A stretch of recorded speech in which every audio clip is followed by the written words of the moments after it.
ओम सच्चिदानंद रूपाय विश्व उत्पत्ति आदि हेतवे तापत्रय विनाशाय श्री कृष्णाय वयम नमः। श्रीमद् भागवत महापुराण। सभी भक्तों को राधे राधे। श्रीमद् भागवत महापुराण षष्ठम स्कंद प्रथम अध्याय। महापापी अजामिल को मोक्ष और देवताओं एवं दैत्यों की उत्पत्ति का वर्णन। इतनी कथा सुनकर राजा परीक्षित महामुनि श्री सुखदेव जी से बोले, हे मुनिनाथ, आपने दूसरे स्कंद में मनुष्य के वैकुंठ धाम जाने के लिए प्रवृत्ति एवं निवृत्ति नामक दो मार्ग बतलाकर यह कहा था कि परमहंस एवं योगी जन निवृत्ति मार्ग से सूर्य मंडल में होकर प्रथम तो ब्रह्मपुरी को जाते हैं, फिर कुछ दिन वहां ब्रह्मा जी के साथ रहकर उनकी मोक्ष हो जाती है। और जो प्राणी माया के गुणों से बार बार जन्म मरण को प्राप्त होते रहते हैं, वे प्रवृत्ति मार्ग से पहले चंद्रमंडल में पहुंचकर अपने कर्म के अनुसार स्वर्ग आदि का सुख भोग करके पुनः जगत में जन्म लेते हैं। आपने विस्तार से 14 लोगों की कथा स्वर्ग एवं नरक, धर्म और अधर्म करने की गति, जो पाप करने से नरक तथा दुख तथा पुण्य करने से स्वर्ग का सुख भोग करते हैं, वो सब सुनाया। और राजा स्वायंभु, मनु, प्रियव्रत, उत्तानपाद, देवहूति, ध्रुव आदि एवं उनकी संतानों का समस्त इतिहास और 7 खंडों, 9 खंडों, 7 द्वीपों, 9 खंडों तथा 7 समुद्रों का वृत्तांत, भूमि का विस्तार, भूमंडल आदि का वर्णन किया। अब मैं आपसे ऐसा धर्म सुनना चाहता हूँ जिसके की करने से पापी एवं महाअधर्मी मनुष्य भी परम पावन स्वर्ग का सुख उपभोग कर सके। अतः आप उसे कृपा कर वर्णन कीजिए, जिससे सभी प्राणियों का उद्धार हो जाए। राजा परीक्षित के ऐसे वचन सुनकर श्री सुखदेव जी कहने लगे, हे परीक्षित, जो प्राणी मन वचन कर्म से जानते हुए भी पाप करेंगे, उन्हें उस अधर्म के बदले में नरक अवश्य भोगना पड़ेगा। अतः प्राणी को उचित है कि वह मनुष्य शरीर प्राप्त करके सदैव अपने कल्याण का प्रयत्न करता रहे। जो प्राणी मनुष्य देह पाकर भी मुक्ति का उपाय नहीं करता, वह अपना जीवन व्यर्थ ही व्यतीत करता है और अंत में पश्चाताप करता है। यदि मनुष्य कोई भी छोटा बड़ा कैसा भी पाप बन जाए, तो शास्त्रानुसार थोड़ा बहुत प्रायश्चित अवश्य करना चाहिए, क्योंकि जिस प्रकार उपचार किए बिना रोग नहीं जाता, वैसे ही बिना प्रायश्चित किए पाप नष्ट नहीं होते। यह वचन सुनकर राजा परीक्षित ने श्री सुखदेव जी से विनती करते हुए पूछा, हे महामुने, जानबूझकर पाप करने वाला तो एक बार प्रायश्चित करने से पवित्र होकर पुनः पाप करे, तो उसकी मुक्ति प्रायश्चित करके किस प्रकार हो सकती है। परीक्षित के यह वचन सुनकर श्री सुखदेव जी बोले, हे राजन, पाप एवं पुण्य दोनों अलग अलग कर्म है। शुभ कर्म करने से पाप नष्ट होता है, परंतु फिर पुनः पाप न करे। जो रोगी औषधि का सेवन करके संयम से नहीं रहता या कुछ दिन संयम करके पुनः खट्टा मीठा खा लेता है, फिर तो उसका रोग और अधिक बढ़ जाता है। जिस प्रकार हाथी स्नान करके पुनः धूल उड़ाकर अपने शरीर पर डाले, तो उसके स्नान करने से क्या लाभ होगा। जितना शीघ्र कल्याण ज्ञान प्राप्त होने से होता है, उतना शीघ्र शुभ कर्म करने से नहीं होता। परंतु संयम से रहने वालों का रोग नहीं बढ़ता। अतः शुभ कर्म करना श्रेष्ठ है, क्योंकि कुछ दिन बाद उसका अवश्य उद्धार हो जाता है। इसके अंतर्गत पापों को नष्ट करने के लिए ब्रह्मचर्य एवं व्रत रखकर श्रेष्ठ धर्म तथा तपस्या करना, इंद्रियों को अपने बस में रखना, मन को सांसारिक माया जाल से विरक्त रखना, सत्य बोलना, मन वचन कर्म से किसी को अनिष्ट न करना, परोपकार में तत्पर रहना तथा किसी प्राणी को कष्ट न पहुंचाना, इन सब प्रयत्नों के द्वारा भी पाप नष्ट हो जाते हैं। परंतु जितना भगवान के चरणार बिंदु में भक्ति एवं प्रेम करने से, उनका नाम लेने से तथा कीर्तन तथा सत्संग करने से मनुष्य बहुत जन्मों के पापों से छुटकारा पाकर शीघ्र मुक्ति को प्राप्त करता है, उतना शीघ्र प्रायश्चित रूप में तपस्या आदि करने से पवित्र भी नहीं होता। जिस प्रकार ठंडा ऋतु में प्रातःकाल कोहरे का अंधकार सूर्यदेव के निकलने से नष्ट हो जाता है, उसी प्रकार आनंद कंद श्री कृष्ण चंद्र का नाम लेने से बहुत से जन्मों के बड़े बड़े पाप नष्ट हो जाते हैं। जिस प्रकार पृथ्वी पर वृक्ष एवं फल उत्पन्न होते हैं, उसी प्रकार मनुष्य भगवत भजन एवं भक्ति करने से मनोइच्छित फल प्राप्त करता है। अतः मनुष्य को अपने में भगवत भक्ति में उत्पन्न करने के लिए साधु संतों का सत्संग या सेवा करने के अलावा दूसरा मार्ग अच्छा नहीं रहता।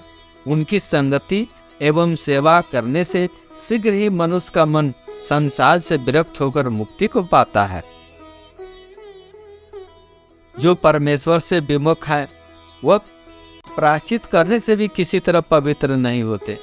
जिस तरह मदिरा का घड़ा गंगा जल के धोने से पवित्र नहीं हो सकता, जिसने एक बार भी मन श्री कृष्ण चंद्र के चरणों में लगाया है, वह स्वप्न में भी यमराज और यमदूतों को नहीं देखता। वह सब प्रायश्चित कर चुका हो। सो हम एक कथा नारायण के नाम का महात्म्य, जिसमें विष्णु भगवान एवं यमदूतों का संवाद है, कहते हैं। सुनो, पिछले युगों में यजामिल नाम का एक ब्राह्मण रहता था। उसने एक दासी से प्रीति की थी। चोरी, ठगी और जुआ भी उसका उद्यम था। उस दासी से उसके 10 पुत्र उत्पन्न हुए।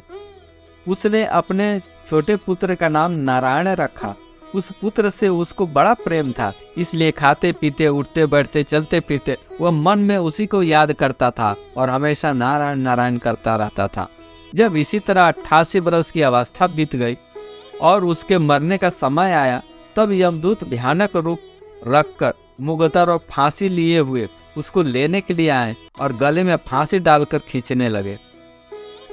तब यजामिल ने उनका भयानक रूप देखते ही घबराकर जैसे ही नारायण नामक अपने पुत्र को चिल्लाकर पुकारा, वैसे ही अंत समय नारायण का नाम लेने के प्रताप से विष्णु भगवान की आज्ञा अनुसार 4 दूत श्याम रंग के चतुर्भुज, शंख, चक्र, गदा, पद्म धारण किए हुए बड़े तेजवान स्वर्ण की छड़ी लिए हुए उसके पास पहुंचकर यमदूतों से बोले, तुम हमारे सामने इसको दुख देकर यमराज के यहाँ नहीं ले जा सकते।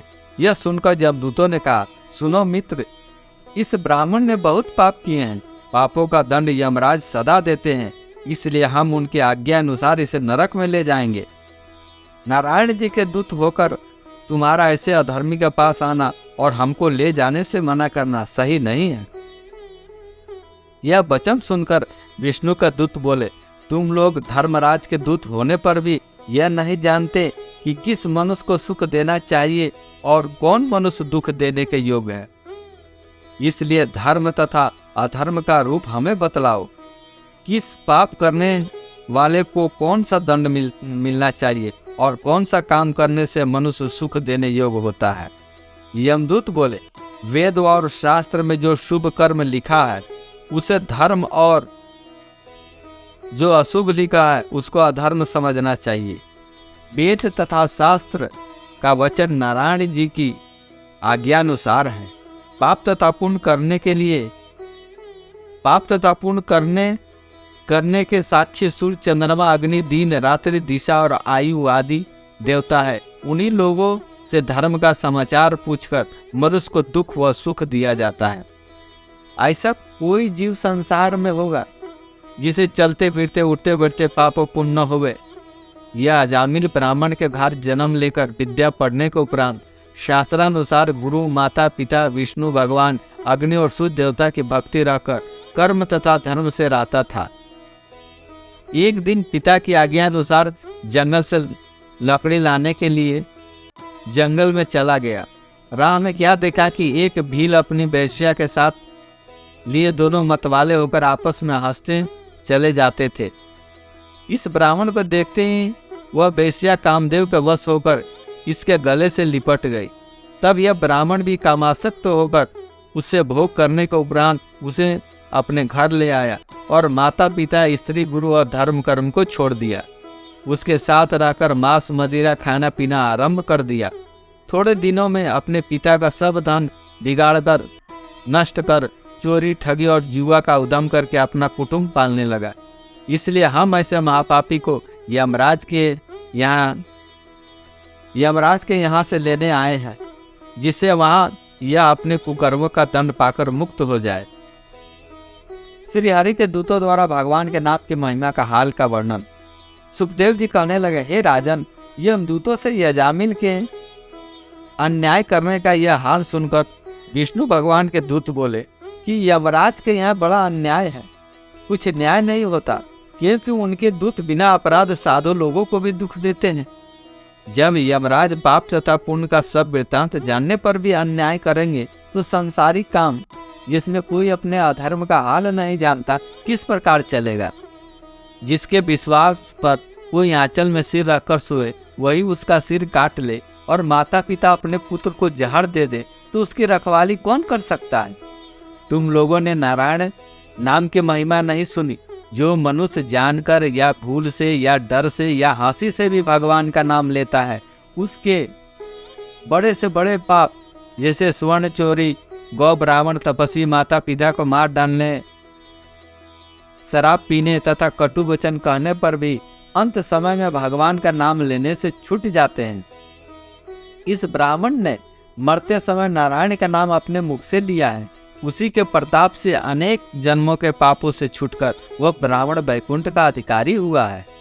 उस नाम के लेने तथा पाप के छूटने के बाद इसने ऐसा कोई अपराध नहीं किया जो यह दंड का भागी हो। नारायण का नाम लेने से अधिक कोई प्रायश्चित पापों को छुड़ाने वाला जगत में नहीं होता। कदाचित किसी यज्ञ व तप होम आदि में भूल हो जाए, राम तथा कृष्ण का नाम लेने से वह शुद्ध हो जाता है। कोई तीर्थ व्रत नियम जप तप यज्ञ होम दान और धर्म में राम राम 4 अक्षर मुख से लेता है, उसको परमेश्वर धर्म अर्थ काम मोक्ष ये चारों पदार्थ दे देते हैं। बड़े बड़े ऋषि मुनियों ने भगवान के नाम का महात्मा सर्वोत्तम लिखा है। उनका नाम लेने से एवं कथा सुनने से और भक्ति करने से अनेक जन्मों के पाप छूट जाते हैं। जिस प्रकार संसार में 10-20 मनुष्य एक जगह बैठे हों और उनमें से किसी का नाम लेकर कोई पुकारे तो वह मनुष्य उसकी ओर आंख उठाकर देखता है, उसी प्रकार भगवान त्रिलोकी नाथ ने अजामिल के नारायण नाम पुकारने पर आंख उठाकर देखा था। जिस प्रकार मनुष्य का रोग जानकर तथा अनजाने में भी दवा खाने से छूट जाता है और आग की एक चिंगारी का पास के बड़े ढेर को क्षण भर में जला देती है, उसी प्रकार एक बार नारायण का नाम लेने से अनेकों पाप का पास व लकड़ी का समान जलकर नष्ट हो जाते हैं। भगवान ने वेद में ऐसा कहा है कि कोई मेरा नाम भी ले ले तो मैं उसे कृतार्थ कर देता हूँ। जिस प्रकार वन में सिंह की बोली सुनकर मृग भाग जाते हैं, उसी प्रकार नारायण का नाम मुख से निकलते हैं पाप मारे डर के शरीर से निकलकर भाग जाते हैं। जब विष्णु भगवान के दूतों ने ऐसी बात कहकर यमदूतों को वहां से भगा दिया और 4 भुजा वाले दूतों का दर्शन करने से अजामिल को ज्ञान तथा वैराग उत्पन्न हुआ, तब वह भगवान के नाम की महिमा सुनने तथा समझने पर बहुत पछताकर कहने लगा कि मैंने ब्राह्मण के घर में जन्म लेकर भी अपना धर्म कर्म छोड़ दिया तथा दासी का वश में रहकर अपने आयु को कर्मों में बिताई। इन साधुओं के आने से मेरे प्राण बचे, नहीं तो यमदूत न मालूम मुझको कौन सा दुख देते। जिन नारायण जी का नाम लेने के प्रताप से मेरा कल्याण हुआ है, उन भगवान का नाम स्मरण कर अब मैं अपना जन्म संभालूंगा। अजामिल इस तरह पछताने लगा और विष्णु को पार्षद वहां से अंतर्ध्यान हो गए। अजामिल ने उसी समय अपना मन संसारी माया मोह से विरक्त कर लिया और पार्षदों का दर्शन करने के प्रताप से 1 वर्ष की आयु उसको और मिल गई। सो वह हरिद्वार में जाकर सच्चे मन से भगवान का ध्यान तथा स्मरण करने लगा। जब उसको वहाँ 1 वर्ष ध्यान तथा भक्ति करते हुए बीता, तब वैकुंठ से अति उत्तम विमान उनके पास आया और सो वह विमान पर चढ़कर वैकुंठ को चला गया। चतुर्भुजी रूप से होकर वहां रहने लगा। यह हाल देखकर देवता तथा ऋषिवर उसकी बड़ाई करने लगे। इतनी कथा सुनकर श्री सुखदेव जी बोले, हे राजन, ऐसे महापापी ने बेटा के धोखे से नारायण जी का नाम मुख से लिया था, सो ऐसी पदवी को पहुंचा। जो कि संसार से विरक्त होकर हरि भजन करता है, उसकी गति का क्या कहना। उनका भक्त नरक में नहीं जाता। इसलिए मेरे भाई और बहनों, नित्य निरंतर भगवान का नाम ले स्मरण करें और हमेशा सावधान रहें, क्योंकि मन को भगवान की ओर लगाएं। मन से भक्ति की जाती है। अब मन से ही मुक्ति है, मन से ही कल्याण होता है। इसलिए मन सदैव भगवान में लगाए। शेष अगले वीडियो में। सभी को राधे राधे। जय जय श्री राधे, जय जय श्री राधे, जय जय श्री राधे।